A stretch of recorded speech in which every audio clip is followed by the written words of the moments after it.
Sou um pouco pessimista em relação à questão da educação no Brasil. Primeiro porque fui professora durante vários anos na rede pública e particular e assisti toda a problemática e continuo assistindo porque sou formadora de professores, então volto às escolas e vejo como é que está a situação, dou cursos de extensão e vejo muitas dificuldades. Em particular, o salário do professor. Eu acho que qualquer movimento de melhoria da educação no Brasil tem que passar por uma melhoria salarial. O salário dos professores no Brasil é meio ridículo. Meio não, acho que eu diria totalmente ridículo. Porque nós temos que trabalhar, às vezes, em 2 escolas. Agora mesmo estou acabando um curso de extensão, onde eu vejo os professores extremamente cansados, assistindo aula à noite. E, o salário, ele precisa realmente, tudo está dependendo do salário, porque eu acho que se fosse um excelente salário, a gente não teria nem que se preocupar com a formação de professores. O professor mesmo poderia ir buscar onde ele pudesse, tá entendendo? Ser um pesquisador e achar sua própria formação, seu caminho para a formação. Me preocupa muito no ensino de matemática a questão do conhecimento pedagógico daquilo que vai ser ensinado. Foi a primeira coisa que me pegou como professora. Eu comecei a dar aula cerca de 34 anos atrás, mais de 34 anos atrás, e depois de 3 meses me aconteceu, e eu fui uma aluna que eu diria muito dedicada. Fiz licenciatura em matemática na Universidade de Brasília, o curso é muito forte, muito pesado. Estudei bastante, tirei quase SS em tudo, certo? Foram raras as disciplinas que eu tirei MS, então na matemática só houve uma, então achei que chegaria em sala de aula e não teria problemas. Depois de 3 meses eu tive um choque muito forte, que foi um aluno me perguntar algo que eu não soube responder, porque eu tinha estudado muita matemática no departamento de matemática, e no departamento, na faculdade de educação, eu tinha estudado muita teoria pedagógica geral, Piaget, principalmente Piaget na época, 34 anos atrás era principalmente Piaget, quase todas as disciplinas nós tínhamos que revisar Piaget, estudar Piaget. E quando fui para a sala de aula, depois de 3 meses, um aluno, que eu lembro até onde estava sentada, a posição, me pergunta, poxa vida, mas por quê? Por que eu estava explicando multiplicação de frações? Minha área é matemática, então eu sou professor de matemática, e depois de 3 meses ele me pergunta, eu não entendi, eu como professora de matemática, a única coisa que eu soube explicar na época é que multiplicava os numeradores e multiplicava os denominadores. Então, cheguei lá, toda contente, fui, expliquei, o aluno disse, eu não entendi, e eu repeti, não, é fácil, a gente pega, multiplica os numeradores, 1 vezes 1, 1, 2 vezes 4, 8, então dá 1/8, o resultado de meia vezes 1/4, dá 1/8. E o aluno, não, isso eu entendi, o que eu não entendi não foi isso. E aí eu digo, então me explica o que você não entendeu. Então ele pediu para eu desenhar, aí lá fui eu. Aí na besteira de desenhar. Ele disse, desenha meia pizza, professora. Aí eu desenhei meia pizza. Então lá fui lá, desenhei meia pizza. Desenhei 1/4 da pizza. Aí eu desenhei, circulei, dividi em 4 partes, e desenhei 1/8 de pizza. Fui lá, desenhei. A senhora está me dizendo que o resultado de uma multiplicação dá menor do que os 2 números envolvidos? Eu nunca tinha visto isso. Como é isso? Então aquilo me pegou com um choque tremendo. Ou seja, eu não tinha o que o Schumann chama hoje de conhecimento pedagógico do que vai ser ensinado. Eu sabia fazer, mas eu não sabia como explicar aquilo. Ou seja, por que o resultado era menor? Então, para mim, a multiplicação era fácil, multiplicava em cima e embaixo, numeradores e denominadores. Então, hoje eu sei, realmente, hoje eu pratico, eu estou lá, ensinando os futuros professores a resolver essa questão, né, de como ensinar conteúdos complexos, conteúdos fáceis. Então, hoje é muito fácil para mim, mas eu tive que, no início de carreira, eu tomei um choque, eu tive que penar bastante, tive que estudar muito para descobrir esses porquês, porque era uma questão de honra você saber explicar para o aluno por que o resultado era menor quando você multiplicava frações, coisas que com naturais, 3 vezes 8, 24, resultado era maior. 7 vezes 8, 56, o resultado era sempre maior. No máximo dava igual um deles, 1 vezes 7, 7. Então a questão me pegou desprevenida e eu fiquei bastante perplexa com essa situação. Ou seja, eu sabia matemática, eu sabia Piaget, mas eu não sabia ensinar aquilo que o aluno queria saber, aquele porquê. Hoje eu sei, se quiserem eu até explico depois. Porque é só imaginar uma dobradura de papel, imaginar um quarto da pizza e imaginar que no jantar você tem ali aquele um quarto da pizza que sobrou do almoço, você está com fome, você está preparando o jantar, mas você vê aquele um quarto, você vai lá, tenta imaginar, eu não vou comer tudo, mas eu vou comer uma parte do que sobrou, então eu vou comer metade de um quarto, vou comer metade de um pedaço, de algo que já era pedaço. Vou comer metade daquilo que sobrou. Então hoje para mim é fácil. Eu sei fazer isso com a pizza real, eu sei fazer isso com a massinha de modelar, com a criança, eu sei fazer isso com dobraduras de papel. Eu aprendi, mas foi um aprendizado bem lento, bem longo, que eu hoje gostaria que meus alunos já chegassem em sala de aula com esse que os físicos chamam de V0, esse inicial. Pelo menos saber as representações, as principais representações sobre aquilo que ele vai ensinar. Então, em matemática, a gente tem 5 formas de representar conhecimento: os contextos, os materiais concretos, os desenhos, os diagramas. Nós temos a fala, como verbalizar de uma forma simples para que uma criança pequena possa entender, uma maiorzinha já possa formalizar mais, para uma mais velha formalizar completamente. E nós temos os símbolos. Então, a gente tem 5 maneiras de comunicar, de expressar a matemática. E esse professor tem que entrar em sala de aula, já desde o início, com esse repertório aí de representações. Ele não pode chegar desarmado nesse sentido, de não saber como explicar uma ideia em matemática. A valorização não tem jeito, realmente a gente tem que dar um jeito de conseguir aumentar o salário do professor, para mantê-lo na profissão, porque eu acho que muitos professores, os que formaram comigo, quase todos, não ficaram na escola. Eles simplesmente foram trabalhar em locais como bancos, como professores de matemática, tinham muita facilidade de trabalhar em bancos, então a gente não conseguiu reter. A minha turma, raros, talvez 3 ficaram, de uns 18. Então a gente tem que reter esse professor, e fomos formados pela UNB, ou seja, um curso que teoricamente é um curso forte, um curso importante, e perdemos uma grande parte deles para outras instituições que tinham planos de saúde bons, que tinham, tá entendendo, salários excelentes, financiamentos até de casa própria. Então nós perdemos muita gente.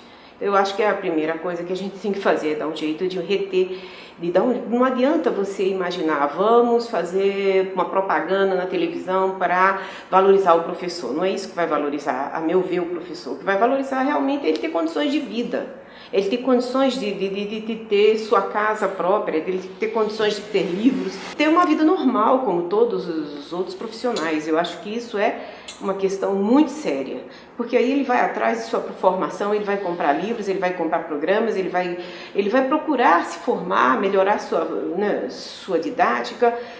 Agora, porque eu acho que o professor não tem uma vida normal, ele tem que trabalhar em 2 escolas, pelo menos, para conseguir se manter, pagar um aluguel, ele não consegue comprar uma casa própria, então é uma questão séria isso aí, muito séria. E no que diz respeito à formação, eu acho que a formação inicial ela é muito importante, porque depois que você entra na escola é aquela confusão, é aquele trabalho, você não tem tempo de nada. Eu me lembro agora de 34 anos atrás, entrar na escola, eram 5 turmas. Eu entrei na primeira escola que eu comecei a trabalhar, 5 turmas, cada turma tinha 40 alunos. A minha dificuldade era enorme, até para poder saber quem era quem.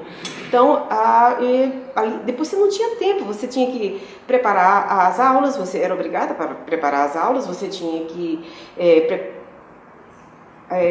fazer os diários dos alunos, aplicar as provas, tudo muito tradicional, óbvio. E eu também gosto do prazer na educação, eu sou uma pessoa muito alegre, eu gosto muito de dar aula, eu uso brincadeiras, eu uso dobraduras, eu uso massinha de modelar, eu faço tudo que eu posso para que esse professor, que essa criança goste da matemática. Então, eu não vejo que a inovação, no caso da matemática, seja em termos de conteúdos. Eu acho que hoje tem gente dizendo no Brasil que não se deve mais ensinar Pitágoras, porque Pitágoras é muito antigo. E eu fico um pouco horrorizada com relação a isso, porque eu não saberia ensinar, eu também sou professora de física, eu não saberia ensinar vetores sem Pitágoras. Essa ideia de que a inovação é cortar algumas ideias da matemática que depois eu vou precisar em física, em biologia, em frações, por exemplo, probabilidade. Eu não tenho como ensinar probabilidade em genética se eu não trabalhar frações muito bem, a criança ou o adolescente entender tudo isso. Então é uma questão muito complexa você formar esse professor, principalmente em exercício, ele não tem tempo de fazer nada. Quando o professor está em sala de aula, a vida é muito difícil, principalmente no Brasil, as turmas são muito grandes, o professor tem que trabalhar em 2 escolas, eu já cheguei a trabalhar em 3 escolas simultaneamente, com filhos pequenos, né? Hoje os filhos estão grandes. Então, e a coisa que mais me apavorou foi o que uma filha me ensinou, a filha mais velha, aos 12 anos, rejeitou uma escola, porque a gente estava com problemas financeiros e decidimos colocar numa escola pública de qualidade. E faltava professores de português e matemática, as 2 linguagens básicas que todas as outras vão depender dessas 2, não são só conteúdos. A língua materna e a matemática são as linguagens básicas de todas as outras disciplinas escolares. Então, a filha chegou aos 12 anos e disse: mãe, me tira dessa escola. Uma pessoa super calma, super tranquila. E eu não entendi. Filho, o que aconteceu? Eu já tinha comprado os livros, era uma escola pública muito boa. Os professores que lá existem são muito bons, geografia, história, mas faltam professores de matemática 2 meses, tiraram licença médica e eu não tenho professores de português nem de matemática há 2 meses. Eu estou sentada nos corredores sem fazer nada. Eu quero ser médica. Eu preciso aprender as coisas. Me deixa em casa, me dá livros e me deixa sozinha estudando. Fiquei chocada nessa experiência. Foi falado muito sobre a matemática e eu realmente, ao ouvir, como a professora, foram várias ideias que passaram pela cabeça. Muitas variáveis envolvidas. Uma primeira delas, eu gostaria de deixar claro, é a hierarquia que existe no campo da matemática. Então, para entender, como o senhor falou, o teorema de Pitágoras, eu tenho que entender o que é cateto, o que é hipotenusa, o que é ângulo reto, o que é um triângulo retângulo, eu tenho que entender o que é um quadrado, o conceito de quadrado, porque é o quadrado da hipotenusa, então você está envolvendo o conceito também geométrico de quadrado, que, no fundo, desde as séries iniciais, é muito pouco tratado nas escolas. Então, o quadrado é considerado algo diferente do retângulo. Nos livros, o quadrado é um retângulo, porque o quadrado tem 4 ângulos retos. Então, ele é uma subcategoria dos retângulos. Existem os retângulos oblongos e os retângulos quadrados. Então, já aí começa uma questão conceitual séria para a gente começar a discutir desde as crianças pequenas, desde as séries iniciais. Então, eu acho que a questão da matemática, até na Finlândia, ela é o caos, porque as pessoas tratam a matemática lá de uma forma completamente diferente das outras disciplinas, porque ela é hierárquica, não tem como imaginar chegar lá no topo, dominar logaritmo, exponencial e uma série de coisas, trigonometria, sem saber direito aquela base inicial desde a pré-escola. Então, a matemática tem um caráter totalmente diferente das outras disciplinas escolares. Infelizmente, eu não posso mudar isso. Isso aí realmente é da própria disciplina. A outra coisa que... Aí a gente teria uma tarde inteira para discutir o que aconteceu de 95 para cá no DF. Então, dá para, se pudesse colocar, por favor, só os dados do DF em relação à matemática. A gente começou com algo super... o DF. DF. Não, foi outra tabela. Mas talvez isso aí teria que ser uma tarde inteira, no fundo, porque... O DF começou com uma média altíssima em 95. E caiu aqui, 35 foi para 12. Exatamente. Tá? Então, aí a gente já tem que entrar com algo do tipo análise, de correlação, coisas assim. Ou seja, tem coisas bem legais envolvidas aí que a gente teria que discutir e seria uma tarde inteira, porque para discutir a questão que aconteceu nas reformas de matemática ao longo desses anos, entra inclusive a questão de autoria, porque, pelos parâmetros curriculares nacionais, cada criança deveria ser um autor. Então, isso aí foi uma questão que entrou a fundo na discussão do que deveria ser um currículo adequado de matemática. A criança deveria, desde pequena, já ser um autor, criar suas próprias continhas, seus próprios algoritmos. Isso é possível, pessoal. Isso aí eu não tenho dúvidas. Eu mesmo já me vi criando continhas no passado, mas é impossível você recriar algo na sua mente que levou, sim, mais de 5.000 anos para ser criado, como está hoje, como ela se apresenta, com algoritmos bem, eu diria, eficazes. Então, para se criar novos algoritmos, você tem que conhecer os algoritmos anteriores. Eu vi uma propaganda num aeroporto muito interessante de um fabricante de relógios. To change the rules, you must first master them. Para mudar as regras, primeiro você tem que dominar essas regras. Então, para mim, isso na matemática é algo fundamental. Eu não posso recriar toda uma matemática de 5.000 anos, mais de 5.000 anos, e fazer a criança... Ela não vai ter tempo de vida para isso. Ela não vai ter como... Imagina, não tem como você pensar que uma criança vai criar suas próprias continhas desde a pré-escola, reinventar tudo que foi inventado até hoje e conseguir chegar à universidade com um bom conhecimento matemático. Então, tem uma série de impossibilidades que foram criadas pelos próprios parâmetros curriculares nacionais. Coisas que, digamos, já foram extensamente estudadas por uma comissão de experts do National Mathematics Advisory Panel. Ou seja, um painel de experts estudou o que realmente funciona para um grande número de alunos. E a conclusão foi: tem que ensinar as continhas convencionais, porque, para você criar novos algoritmos, você ir para chegar no nível que, digamos, alguns países chegaram, eles têm que dominar o que foi feito no passado. Você não pode mudar as regras sem, primeiro, dominar as regras que existiram. Então, eu vejo aí algumas impossibilidades. Eu acho muito legal a ideia de autoria. Eu mesma me sinto autora. Porque, desde o ensino médio, eu comecei a ser autora do meu próprio conhecimento. Eu não entendia as aulas de matemática. Eu mesma. Curiosamente, eu sou professora de matemática e tive um IRA bem legal na graduação. Eu não sou uma aluna, não fui uma aluna na época de graduação, 82 eu me formei, de baixo desempenho. Eu tive um dos mais altos IRAs, antigamente MGA, da minha graduação. Então, eu sou uma aluna que estudei bastante, mas eu fui autora, realmente eu era autora. Cada nova coisa que eu ia estudar, então, a gente precisa, talvez, definir melhor o que significa, bem,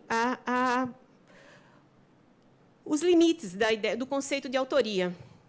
Porque eu acredito nessa ideia de ser autor. Eu achei que eu já fui imaginando quando é que eu comecei a ser autora do meu próprio conhecimento. Foi desde o ensino médio, porque eu não tinha pais que pudessem me ajudar, eu não entendia nada das aulas de matemática, então eu comecei a estudar por 5 livros. Eu decidi que o número correto de livros para estudar eram 5. Então, eu tinha que estudar por 5. E continuei na graduação. Tirei SS em quase todas as disciplinas. Porque 5 me davam SS, 4 me davam MS, eu imaginava. 3 vão me dar um MM. Se eu só estudar pelo livro que o professor passou, eu tiro um MS, um MI. E isso aí funcionou legal. E eu fui autora do meu próprio conhecimento. Cada nova matéria que eu ia tentar estudar para fazer alguma prova, eu pegava 5 livros e tentava entender, conectar, relacionar, fazer várias... Ou seja, a ideia de estudar, de ser um autodidata, funcionou belamente para mim, porque eu não entendia as aulas de matemática, mas nem por isso eu fico imaginando que a gente poderia abandonar as aulas, porque os países de alto desempenho também, curiosamente, isso é uma questão para no fundo, animar o debate, porque a gente tem várias ideias que podem alterar os conceitos. E, para mim, a ideia de autoria teria que ser muito bem definida para que a gente imaginasse que não pode acontecer o que aconteceu em alguns países, como a Inglaterra. Um dos livros que eu li da Inglaterra foi O Desastre da Leitura. Alunos de 11 anos na Inglaterra, num país desenvolvido, com escolas maravilhosas, que pouco se dá aula, as crianças chegam aos 11 anos, em alguns casos, sem saber ler e escrever. Isso é algo que não dá para entender, The Reading Disaster. Ou seja, 2 autoras falando sobre a questão dos métodos que também interferiram. Então, existem tantas variáveis nessa questão da aula que a gente precisa, no fundo, debater isso melhor. Daria assim, umas 3 tardes para a gente começar a imaginar todas as variáveis que estão aí confundindo o debate, o que a gente chama em pesquisa de confounding variables. A gente tem que, no fundo, levar elas em consideração. Porque, veja, os países que têm alto desempenho têm muita aula. Singapura, em matemática, estou falando em matemática. Singapura, Finlândia, eles têm aula demais. Tá? Japão, mas a gente tem que ver que tipo de aula. É uma aula que eu boto os alunos como autoria, então a gente combina as duas coisas? Ou é uma aula que simplesmente eu dou e não há conexão nenhuma, não há nada sendo feito na mente do aluno, sendo criado, sendo desenvolvido? Então, a gente tem que pensar um bocado de coisa, porque tem muitas variáveis aí nessa discussão. Por outro lado, eu também já li artigos que falam na questão do PBL, Problem-Based Learning, na área médica. Por exemplo, o presidente da Sociedade Real de Cirurgiões da Inglaterra falando que o ensino de anatomia tinha sido muito reduzido e estava causando problemas na área médica, no tratamento dos pacientes na Inglaterra. Então, a gente tem que ver também que tem aspectos, efeitos negativos dessa proposta de PBL até na área médica. Então, a gente tem que ver que todas as ideias têm artigos que falam muito bem da questão, mas tem outros artigos que a gente tem que apresentar no fundo. Também um pouco das flores, mas também dos espinhos, porque eles existem. Tá bom? Obrigada.